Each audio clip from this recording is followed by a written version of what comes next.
আসসালামু আলাইকুম বন্ধুরা, কেমন আছেন? আজকে একটা জিনিস খেয়াল করলাম। আজকে শুক্রবার, আমার একটু সমস্যার কারণে আমি আজকে জুম্মার নামাজের সময় আমি টেনে এসেছি গাড়িটা এলাঙ্গাতে ব্রিজ চত্বরে। একটু পুলিশের জ্বালা যন্ত্রণা করছে বেশি।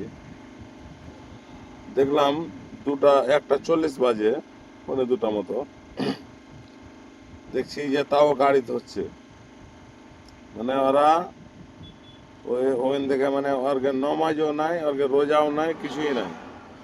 আর রোজা নামাজ করলে কিন্তু এগুলা করতে পারতাম না।